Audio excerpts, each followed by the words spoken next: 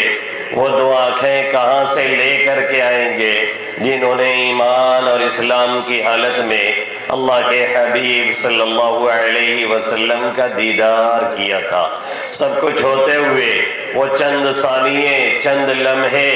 چند سیکنڈ اور چند منٹ کہاں سے لے کر کے آئیں گے جنہوں نے اسلام اور ایمان کی حالت میں اللہ کے حبیب صلی اللہ علیہ وسلم کی صحبت پائی تھی، آپ کی رفاقت پائی تھی، آپ کا ساتھ اٹھایا تھا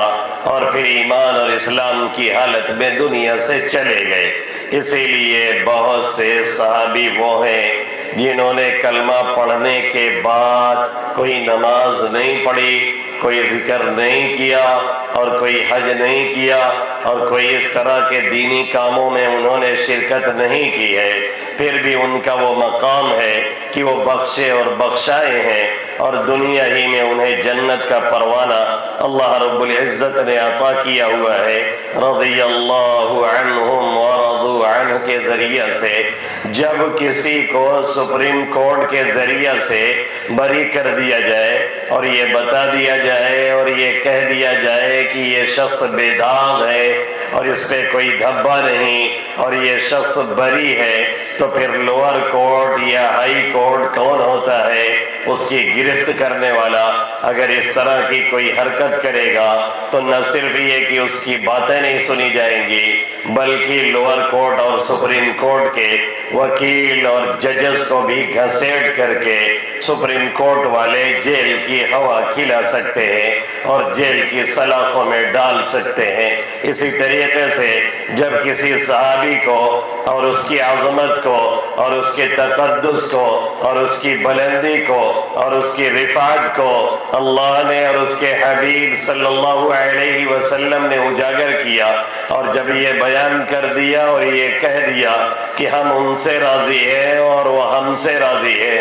اور جب یہ کہہ دیا کہ تمام کے تمام صحابہ کرام جنتی ہیں، اور جب یہ کہہ دیا الصحابہ کلہم عدول فبأیہم اقتدیتم اہتدیتم، سارے کے سارے صحابہ عادل ہیں، سارے کے سارے صحابہ مانند ستاروں کے ہیں جنہوں نے اللہ کے حبیب صلی اللہ علیہ وسلم سے روشنی براہ راست حاصل کی ہے اور اخذ کی ہے، بیچ میں کوئی واسطہ نہیں اور کوئی ذریعہ نہیں، اس لیے ان کی جو روشنی ہے، ان کی جو چمک ہے، ان کی جو دمک ہے وہ بعد والوں پہ ہمیشہ فائق رہے گی اور غالب رہے گی، اس میں کوئی دو رائے نہیں ہے۔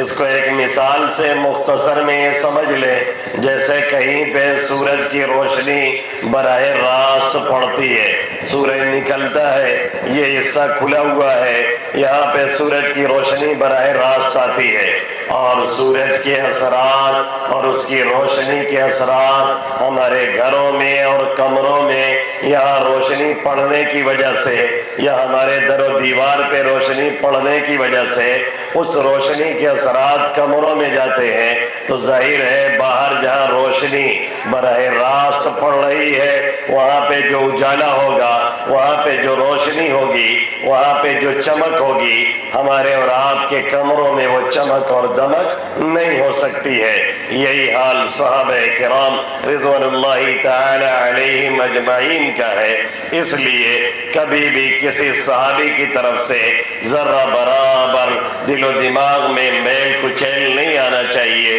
اور اگر کبھی کوئی اس طرح کی بات آپ سے کہے جس سے صحابہ کرام کی طرف سے یا اولیاء اعظام کی طرف سے یا اسلاف کی طرف سے یا علماء حق کی طرف سے بدظنی پیدا ہو یا پیدا کرنے کی کوشش کرے، تو آپ یہ سمجھ لیجئے کہ وہ آپ کا خیر خواہ نہیں ہے، آپ یہ سمجھ لیجئے کہ وہ آپ کا ہمدرد نہیں ہے، آپ یہ سمجھ لیجئے کہ وہ آپ کو جنت کے راستے پہ ڈالنے والا نہیں ہے، آپ یہ یقین کر لیجئے کہ وہ آپ کی دنیا اور آخرت دونوں کو تباہ اور برباد محبت کرنے والا ہے، اس لیے کہ جو دل صحابہ کرام کے بغض میں یا اسلاف کے بغض میں ڈوبا ہوا ہو، اس دل میں ہمیشہ تاریکی اور بے نوری رہتی ہے، اور اس دل ہی میں نہیں جس دل میں ایسی تاریکی اور بے نوری ہوتی ہے اور جہاں پہ ایسے نکمے لوگ رہتے ہیں، وہ علاقہ بھی نحوست کا شکار ہو جایا کرتا ہے۔ اعظم گڑھ کے ایک علاقے میں ایک مرتبہ ہم اپنے والد محترم مولانا عبد الرحیم صاحب کے ساتھ جا رہے تھے، تو ہمارے دوست، ہمارے ساتھی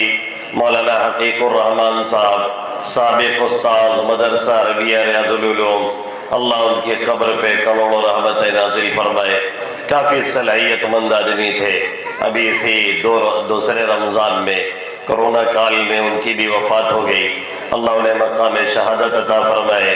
اور ان کے بعد والوں کو صبر جمیل اور نعم البدل عطا فرمائے، اور ان کی جو پریشانی ہے اللہ انہیں دور فرمائے۔ تو اس گاؤں میں ہم پہنچے جہاں صحابہ کرام سے لوگ دوری رکھتے، ہمارا گزر ایسے گاؤں سے ہو کر کے ہوا جہاں ایسے لوگ بستے اور پلتے ہیں اور بڑھتے ہیں جن کے دلوں میں صحابہ کرام کی عقیدت نہیں، صحابہ کرام کی محبت نہیں، صحابہ کرام کی عظمت نہیں۔ اس کی نحوست کا اثر یہ ہے کہ ان کی گلیوں پہ، ان کے گھروں پہ، ان کی دیواروں پہ، ان کے علاقے پہ صاف جھلکتا ہے کہ یہاں رحمت الہی کے اثرات نہیں بلکہ نحوست کے اثرات یہاں برس رہے ہیں اور ٹپک رہے ہیں۔ میں کئی بار گزرا، مجھے ایسے ہی محسوس ہوا۔ اس مرتبہ مولانا میرے ساتھ تھے تو والد محترم نے ان سے پوچھ لیا کہ ذرا مولانا یہ بتائیں کہ یہ علاقہ آپ کو کیسا لگا، جس راستے سے، جس گاؤں سے ہم گزر رہے ہیں؟ تو مولانا نے برجستہ کہا کہ ایک دم سے نحوست ٹپک رہی ہے۔ بے سوچے انہوں نے کہا ایک دم سے نحوست ٹپک رہی ہے۔ اب ایسا نہیں ہے کہ مولانا محترم ہر دم ذکر، ہر دم تلاوت اور اس میں ڈوبے رہتے ہو۔ ایک عام سادہ سے انسان وہ بھی تھے، ہمارے ساتھیوں میں ایک طرح سے تھے اور لمبا وقفہ اور لمبا ساتھ رہا ہے، لیکن دل کی جو کیفیت ہوتی ہے اہل حق کی، بہرحال باطل پہ وہ غالب رہتی ہے اور پکڑ بنائے رکھتی ہے۔ اس لیے انہوں نے بغیر جھجک کے یہ تبصرہ کیا کہ علاقے میں نحوست ٹپک رہی ہے۔ تو والد محترم نے کہا بالکل آپ نے صحیح تبصرہ کیا، اور کیوں نہ نحوست ٹپکے؟ اس لیے کہ یہاں پہ وہ لوگ بستے ہیں جن کے دلوں میں صحابہ کرام کی عظمت نہیں، صحابہ کرام کی عقیدت نہیں، اولیاء کرام کی محبت نہیں، اور اللہ کے حبیب صلی اللہ علیہ وسلم نے فرمایا کہ اللہ فرماتا ہے، حدیث قدسی ہے، حدیث قدسی اسے کہتے ہیں جس میں اللہ کے حبیب صلی اللہ علیہ وسلم کوئی بات خود کہے لیکن منسوب کرے اللہ کی طرف، یعنی یہ کہے کہ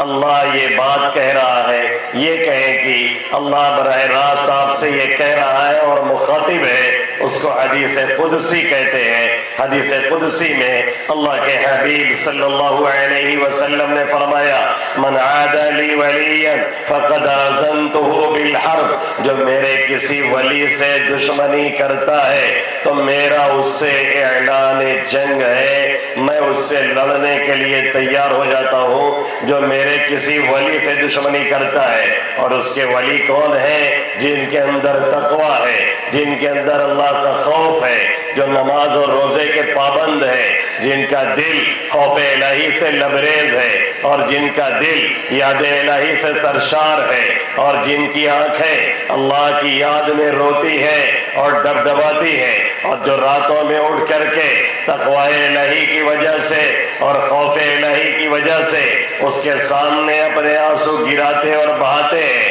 اور جن کا جسم یہ ہے کہ جب ان کے سامنے اللہ کی آیتوں کو تلاوت کیا جاتا ہے اور پڑھ کے آیتیں سنائی جاتی ہیں تو ان کے جسم لرز اٹھتے ہیں اور کانپ اٹھتے ہیں، اور ان کے جسم کے رونگٹے کھڑے ہو جاتے ہیں، جیسا کہ اللہ نے خود فرمایا ہے تقشعر منہ جلود الذین یخشون ربهم ثم تلین جلودهم وقلوبهم الی ذکر اللہ، کہ یہ اللہ کے بندے اور یہ ایمان والے اور یہ نیک دل لوگ ایسے ہیں کہ جب اللہ کی آیتیں انہیں پڑھ کے سنائی جاتی ہے اور جب کلام الہی ان کے سامنے پڑھا جاتا ہے اس کی وجہ سے ان کے جسم کے رونگٹے کھڑے ہو جاتے ہیں اور وہ اللہ کی طرف متوجہ ہوتے ہیں اور اللہ کو یاد کرتے ہیں. یہ ان کی خاصیت ہے. اور دوسری جگہ آیت میں اللہ نے فرمایا کہ ان کے سامنے جب قرآن پڑھا جاتا ہے تو یہ سجدہ ریز ہو جاتے ہیں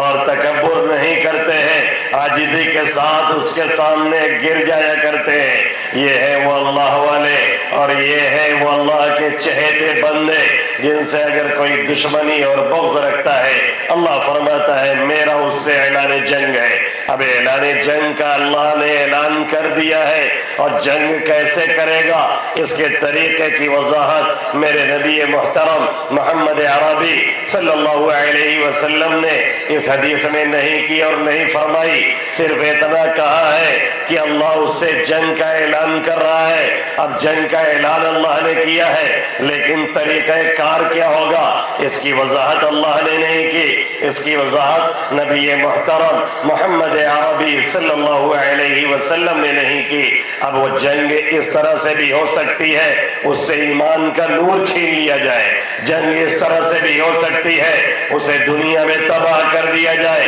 جنگ اس طرح سے بھی ہو سکتی ہے کہ جاتے جاتے اس سے ایمان ہی لے لیا جائے. جنگ اس طرح سے ہو سکتی ہے کہ دنیا ہی میں اس کے اوپر کوئی عذاب نازل کر دیا جائے. اور جنگ اس طرح سے بھی ہو سکتی ہے کہ ایمان اور اعمال صالحہ کا جو نور چہروں پہ ہوتا ہے وہ ہٹا کر کے بدعمالی اور بد کرداری کی اور بدعقیدتی کے اثرات اس کے چہروں پہ ظاہر کر دیے جائے. اور یہ ایک حقیقت ہے اور کھلی ہوئی حقیقت ہے. اس میں کوئی دو رائے نہیں ہے کہ جتنے بھی صحابہ کرام اور اسلاف سے بدزبانی کرتے ہیں اور بدظنی رکھتے ہیں اور ان کے دلوں میں بغض ہوتا ہے قسم خدا کی ان کے چہروں کو دیکھ کر کے یہ بتایا جا سکتا ہے کہ یہ صحابہ کرام کا دشمن ہے اور ان سے بغض رکھتا ہے. اصحاب مصطفیٰ پہ جو انگلی اٹھاؤ گے اصحاب مصطفیٰ پہ جو انگلی اٹھاؤ گے ایسی جگہ مرو گے کہ پانی بھی نہ پاؤ گے. اصحاب مصطفیٰ سے عقیدت ہے لازمی, انکار گر کرو گے تو جہنم میں جاؤ گے. تو یہ صحابی رسول حضرت عبداللہ ابن عمر رضی اللہ تعالیٰ عنہما ایک جلیل القدر صحابی ہے, متبع سنت ہے, بہت زیادہ اتباع سنت میں مشہور ہے. حضرت عمر ابن خطاب جو خلیفہ ثانی ہیں اور جسے اسلام میں سب سے پہلے امیر المومنین کا لقب ملا ہے اور دیا گیا ہے, ان کے صاحبزادے ہیں اور کثرت سے اللہ کے حبیب صلی اللہ علیہ وسلم سے حدیثیں نقل کرنے والے ہیں اور روایت کرنے والے ہیں. ان سے ہم نے ایک روایت پڑھی ہے اور ایک دوسری حدیث ہم نے اور پڑھی ہے اور دو آیتیں پڑھی ہے جن دو آیتوں کا ترجمہ کر کے اور اس حدیث کا ترجمہ کر کے میں بات پوری کرنے کی کوشش کروں گا. اللہ رب العزت نے پہلی آیت کریمہ جو میں نے تلاوت کی ہے اس میں آج جو ہمارا ماحول ہے, آج جو ہماری سوسائٹی ہے, آج جو ہمارا معاشرہ ہے, آج جو ہماری سوچ ہے, آج جو ہماری تھنکنگ ہے, آج جو ہماری بود و باش ہے, آج جو ہماری طرز زندگی ہے, آج جو ہماری لائف اسٹائل ہے, آج جو ہمارا رہن سہن ہے, آج جو ہمارا طریقہ زندگی ہے اس کا نقشہ کھینچتے ہوئے اللہ رب العزت نے کفار کی حالت بیان کی اور کفار کا طریقہ بیان کیا. اور کفار کے بارے میں اللہ نے یہ فرمایا والذین کفروا یتمتعون ویأکلون کما تأکل الانعام والنار مثوی لہم. جو لوگ کافر ہیں وہ اپنی زندگی سے بس فائدہ اٹھاتے ہیں, وہ زندگی سے اپنے نفع اٹھاتے ہیں, یعنی وہ زندگی میں عیاشیاں کرتے ہیں, وہ کھاتے اور پیتے ہیں, وہ مستیاں کرتے ہیں. کبھی یہ ہوٹل ہے, کبھی وہ چکڑ کھانا ہے, کبھی وہ کعبہ کھانا ہے, کبھی وہ چائے کھانا ہے, کبھی یہ ڈھابا ہے, کبھی وہ ڈھابا ہے, کبھی یہاں پارٹی ہو رہی ہے, کبھی وہاں پارٹی ہو رہی ہے, کبھی یہ بارات ہے, کبھی وہ شادی ہال ہے, کبھی یہ فنکشن ہے, کبھی وہ تقریب ہے. دن رات ان کا مشغلہ یہی ہے کہ کیا کھایا جائے اور کیسے کھایا جائے اور کہاں سے کھانے اور پینے کے صرف انتظام کر لیے جائے. انہیں اللہ کے بارے میں پتہ نہیں ہے، ان کے پاس ایمان بالغیب نہیں ہے، انہیں محمد عربی صلی اللہ علیہ وسلم کے بارے میں خبر نہیں ہے، انہیں یہ پتہ نہیں ہے کہ اللہ کون ہے، انہیں اس کی وحدانیت کا اعتراف نہیں ہے، انہیں اس کی ربوبیت کا اقرار نہیں ہے، انہیں اس کا اعتراف نہیں ہے کہ وہ لارڈ ہے اور گاڈ ہے، وہ مالک الملک ہے، وہ ملک الملک ہے، وہ جسے چاہتا ہے اس دنیا میں جس انداز سے چاہتا ہے نوازتا ہے، اور جسے چاہتا ہے مال و دولت کی نعمت ہو یا صحت کی نعمت ہو یا خوبصورتی کی نعمت ہو یا پرسنالٹی کی دولت ہو یا اور کوئی نعمت ہو، منٹوں اور سیکنڈوں میں کھینچ لیا کرتا ہے. اس کا انہیں اعتراف نہیں، اس حقیقت کا انہیں اقرار نہیں ہے. اس دنیا میں وہ رہتے ہیں، ان کا مقصد زندگی کھانے اور پینے کے علاوہ اور کچھ بھی نہیں ہے، یہی پوری ان کی کائنات ہے. والذین کفروا یتمتعون ویأکلون کما تأکل الانعام والنار مثوی لهم. جو لوگ کافر ہیں وہ اپنی زندگی سے لطف اندوز ہوتے ہیں، جو کافر ہیں وہ ایسے ہی کھاتے اور پیتے ہیں جیسے جانور کھاتے اور پیتے ہیں، اور ان کا ٹھکانہ جہنم ہے. یہ اللہ کفار کی حالت بیان کر رہا ہے.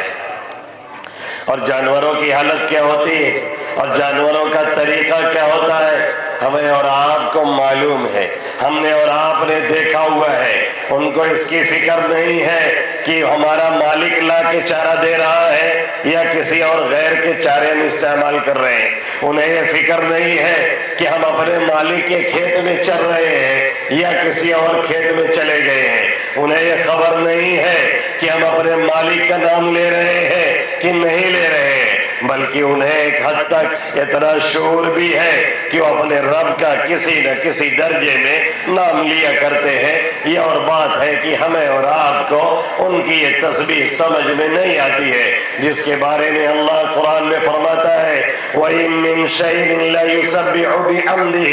وَلَكِن لَّا تَفْقَهُونَ تَسْبِيحَهُم. جتنے بھی چرند ہیں، جتنے بھی پرند ہیں، جتنے بھی جاندار ہیں، جتنے بھی متنفس ہیں اور جتنے شجر اور حجر ہیں، سب کے سب اللہ کے نام کی تسبیح کرتے ہیں، سب کے سب اس کے تقدس اور عظمت کے گیت گاتے ہیں، سب کے سب اس کی عظمت اور بڑائی کے گیت گاتے ہیں. وَإِن مِّن شَيْءٍ لَّيُسَبِّحُ بِحَمْدِهِ وَلَكِن لَّا تَفْقَهُونَ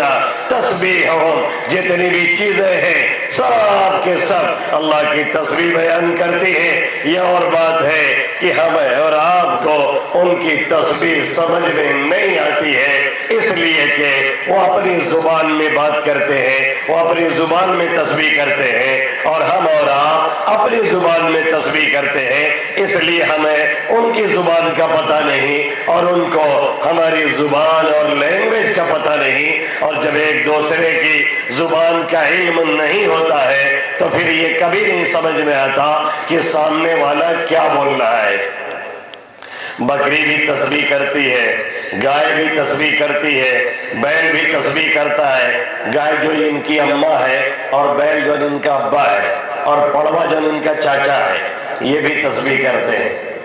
خالی گئیے کا کیا اماں ماری جاتی ہے؟ بھائی سبھی کا گوبر شامل ہے یہاں کی مٹی میں، سبھی کا گوبر شامل ہے یہاں کی مٹی میں. صرف گائے کا ہندوستان تھوڑی ہے. خالی گئیے کا ہے بھائی پڑوا کہاں گوا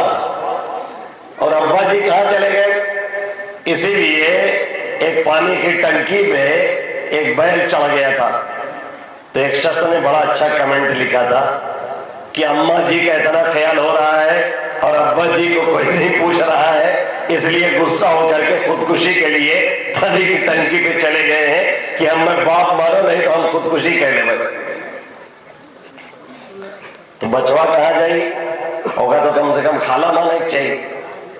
اور جو گائے کی اماں ہے تو کم سے کم نانی ہے چاہیے. اچھا پوچھو اماں کیوں کہتے دودھ دیتی تو گائے کیا کرتی ہے، بکری کیا کرتی ہے؟ وہ دودھ نہیں دیتی ہے. بھائی بھینس کیا کرتی ہے؟ وہ دودھ نہیں دیتی ہے۔ اگر مدار اسی پہ ہے کہ گائے دودھ دیتی ہے تو مرو بھینس اور بڑھ کی اما ہٹ چاہیے، کہا تھے کہ وہ 25 لیٹر دیتی۔ یہ کیا ان لاجیکل بات ہے، بے سر پیر کی بات ہے۔ اصل میں مسئلہ یہ ہے میرے پیاروں، ہنسی آ رہی ہے، ہنسنے کا مقام نہیں ہے، صحیح بات یہ ہے کہ آنکھوں کا سارا زہر لبوں پر اتر گیا، رونے کا تھا مقام، ہنسی آ گئی مجھے۔ خدا جب دین لیتا ہے تو عقلیں چھین لیتا ہے، مسئلہ یہ ہے۔ کبیر داس نے کیا کہا؟ انہی کی تو چٹکی لی ہے۔ کبیر داس نے جو یہ لوگ پتھروں کی مورتی تراش کر کے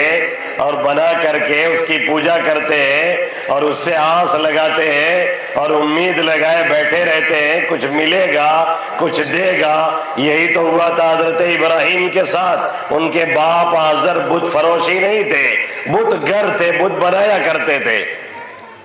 تو حضرت ابراہیم ابھی چھوٹے بچے اور نابالغ تھے، اور انبیاء کرام کی جو خلقت ہوتی ہے، سبھی کی خلقت اور پیدائش فطرت اسلام پہ ہوتی ہے، اور انبیاء کرام کی اور پاکیزہ ہوتی ہے، وہ کبھی کفر اور شرک میں چلے جائیں یہ پاسبل ہے ہی نہیں، یہ ناممکنات میں سے ہے۔ تو ان کے والد محترم نے انہیں کہا کہ آپ لے جائیے بتوں کی تجارت کیجئے۔ یہ لے کے گئے بت اور کی ٹانگ پکڑ کے کھینچے اور کہے بھیا کون ایسا بت خریدی جو نہ بول سکتے، نہ کھائے سکتے، نہ پی سکتے، نہ کونوں نفع پہنچا سکتے، نہ کونوں نقصان دے سکتے۔ پتہ چلا کہ ابھی نابالغ ہے اور بت بیچنے کے لیے بھیجا گیا ہے، بت بیچ نہیں رہے ہیں، اس کی بے بسی کا اعلان کر رہے ہیں اور توحید کا اعلان کرتے ہوئے چلتے ہیں۔ وہ نابالغ ہو کر کے توحید کا اعلان کر رہے تھے اور ہم بالغ ہو کر کے بھی توحید کا ہمیں اور آپ کو پتہ نہیں ہے۔ اللہ یہی کفار کا نقشہ اس میں کھینچ رہا ہے اور کہہ رہا ہے کہ جتنے بھی کفار ہیں ان کے مقصد زندگی بس اتنی ہی ہے، کھا لیا جائے اور پی لیا جائے اور عیاشی کر لی جائے۔ یہ کافروں کی حالت اللہ نے بیان کی ہے، لیکن یہی حالت اب ہماری اور آپ کی ہونے لگی ہے اور ہو چلی ہے۔ ایک بڑے ہمارے اسکالر ہیں، انہوں نے ایک مرتبہ ناروے میں ایک ہوٹل پہ وہ گئے کھانا کھانے کے لیے، تو جو ویٹر تھا وہ ٹیبل وبل صاف کر رہا تھا، ایک نئی عمر کا لڑکا، اس سے انہوں نے پوچھ لیا انگریزی میں کہ آپ کی زندگی کا مقصد کیا ہے؟ اس نے بڑی معصومیت کے ساتھ جواب دیا کہ ہماری زندگی کا مقصد کیا ہے، یہ سوال تو ہم سے آج تک کسی نے نہیں کیا۔ 25 سال 30 سال کی میری عمر ہو رہی ہے، یہ سوال تو آج تک مجھ سے کسی نے نہیں کیا کہ بھائی تمہاری زندگی کا مقصد کیا ہے، اور مجھے خود پتہ نہیں ہے کہ میری زندگی کا مقصد کیا ہے، کیا ہے میری زندگی، میں کس لیے جی رہا ہوں، اس کا اصل مقصد کیا ہے، ٹارگٹ کیا ہے، ہدف کیا ہے، مجھے خود نہیں معلوم ہے۔ انہوں نے پھر اسے سمجھانے کی کوشش کی کہ ہماری اور آپ کی زندگی کا اصل مقصد کیا ہے۔ یہ کرس نے ناروے میں جو ایک ملازم نے جس کا نام کیس تھا، اس نے جو جواب دیا تھا، یہی حالات ہمارے اور آپ کے نوجوانوں کی ہے، ہماری اور آپ کی ماں کی ہے، ہماری اور آپ کی بہنوں کی ہے، ہمارا بھی حال یہی ہے۔ مقصد زندگی سے ہم اور آپ نابلد ہیں، مقصد زندگی سے ہم اور آپ غافل ہیں، مقصد زندگی سے ہم اور آپ ناشنا ہیں، ہمیں بھی یہ خبر نہیں ہے دنیا میں آئے کس لیے ہیں، ہمیں بھی یہ خبر نہیں ہے دنیا میں جی کس لیے رہے ہیں، ہمیں بھی یہ پتہ نہیں ہے زندگی کس مقصد کے لیے ہمیں اور آپ کو ہمارے رب نے دی ہے۔ Eat and food, eat and drink, eat and drink, eat and happy, be happy, یہی ہماری مقصد زندگی ہو گئی ہے۔ کھائیے اور پیئے اور عیاشی کیجئے۔ بابر نے کسی زمانے میں کہا تھا کہ بابر باعث کوش کہ عالم دوبارہ نیز، بابر جتنی چاہو عیاشی کر لو، جتنی چاہو مستی کر لو، جتنی چاہو عیاشیاں اپنی زندگی میں کر لو، اس لیے کہ یہ زندگی دوبارہ ملنے والی نہیں ہے۔ آج ہم اور آپ اپنی زبان سے یہ بات بھلے ہی نہ کہتے ہوں، لیکن عملی زندگی ہماری اور آپ کی یہی ہے۔ ہمارے نوجوانوں میں سے اکثر کی زندگی یہی ہے، کعبہ خانے میں گزر رہی ہے، چکر خانے میں گزر رہی ہے، سنیما ہالوں میں گزر رہی ہے۔ ہم ملتے ہیں سنیما ہال میں، ہم ملتے ہیں ہوٹلوں پہ، ہم ملتے ہیں چوراہوں پہ، ہم ملتے ہیں پلیے پہ۔ ہماری اکثریت تعلیم سے نابلد ہے، دینی اعتبار سے بھی اور دنیاوی اعتبار سے بھی۔ ہمارا 25 سال کا اور 30 سال کا کتنے ایسے ہمارے نوجوان ہیں جنہیں کلمہ تک کا پتہ نہیں، درود تک کا پتہ نہیں، نماز کے طریقوں کا علم نہیں ہے، انہیں پتہ ہی نہیں سورہ فاتحہ کیسے پڑھی جائے گی۔ یہ ایک گراؤنڈ ریئلٹی ہے جسے ہمیں اور آپ کو ماننا پڑے گا کہ ہمارے اور آپ کے 25 سال کے، 30 سال کے ہمارے نوجوان، ہماری بہنیں، ہماری بیٹیاں ہمارے معاشرے میں، ہمارے گھروں میں ایسی ایسی پلی ہیں اور بڑی ہیں جن کی طرف ہم نے دین اور ایمان کے اعتبار سے کوئی رہنمائی نہیں کی ہے۔ نتیجہ یہ نکلا کہ انہوں نے یہ سمجھا کہ کھانا اور پینا، کھانا اور عیاشی کرنا، کھانا اور مستی کرنا، کھانا اور عشق لڑانا اور عیاشیوں میں اپنی زندگی گزارنا یہی مقصد زندگی ہے اور کچھ بھی نہیں ہے۔ انہیں ایک آیت نہیں آتی، انہیں درود تک کا پتہ نہیں، انہیں کلمہ تک کا پتہ نہیں، انہیں سورہ فاتحہ تک یاد نہیں ہے۔ ابھی ہمارے علاقے میں ایک صاحب کی بچی کم سے کم عمر ہوگی 20 سال، اس سے زیادہ ہی ہوگی، کم نہیں۔ پیسے والے لوگ ہیں، بڑے گھرانے کے لوگ ہیں، پورا خاندان کوئی کروڑ پتی سے کم نہیں ہے۔ لیکن یہ جو کروڑ پتی ہوتے ہیں، اکثریت کی باہر سے جو لائف بہت چمک رہی ہوتی ہے، اندر سے بیچارے بہت ٹوٹے ہوتے ہیں، عجیب الجھن میں مبتلا ہے، عجیب الجھن میں مبتلا ہے۔ یہ لوگ سب آنبان والے بہت ہی پستی میں رہ رہے ہیں، بہت سے اونچے مکان والے۔ اور ایک شاعر نے کہا، فٹ پاتھ پہ غریب تو سوتا ہے چین سے، فٹ پاتھ پہ غریب تو سوتا ہے چین سے، اور حویلیوں میں تونگر اداس ہے۔ نیند کی گولی لے رہا ہے، چورن لے رہا ہے، اس ڈاکٹر کے پاس جا رہا ہے، اس ڈاکٹر کے پاس جا رہا ہے، اے سی ہے، کولر ہے، عالی شان محل ہے، 20 بائی 20 کے کمرے ہیں، عیاشیوں کے جتنے سامان ہیں سب اکٹھا کیے ہیں، لیکن سکون اور اطمینان نام کی ان کے پاس دولت نہیں ہے، اس لیے کہ یہ دولت میرا رب جسے چاہتا ہے دیتا ہے اور اسے دیتا ہے جو اس کے سامنے سجدہ ریز ہوتا ہے، جو اس کی تلاوت کرتا ہے، جو اس کا کلام پڑھتا ہے، جو اس کا کلام سیکھتا ہے، جو صبح سویرے اذان کی آواز سن کر کے بیدار ہو جایا کرتا ہے، وضو کرتا ہے، مسجد آتا ہے، کچھ آیتوں کی تلاوت کرتا ہے، اس کے بارے میں اللہ کہتا ہے الذین آمنوا وتطمئن قلوبهم بذکر اللہ الا بذکر اللہ تطمئن القلوب۔ جو لوگ ایمان لائے ہیں ان کے دل اللہ کی یاد سے، اللہ کے ذکر سے، اللہ کے کلام سے، اللہ کی کتاب سے، اس کے سامنے سجدہ ریز ہونے سے۔ اور یہ حقیقت ہے، آپ کتنے ہی ٹینشن میں ہو، مسجد کے قریب پہنچیے، آپ وضو کیجئے، آدھا غم آپ کا ہلکا ہو جائے گا، اور 2 رکعت نماز پڑھیے اور سجدہ میں جائیے اس خیال سے کہ رب کے قدموں میں گر رہے ہیں۔ دیکھیے آپ کو لگے گا کہ کوئی غم ہمارے پاس رہ ہی نہیں گیا ہے۔ اگر آپ ٹینشن میں ہیں تو بار بار ٹینشن الائز دواؤں کا استعمال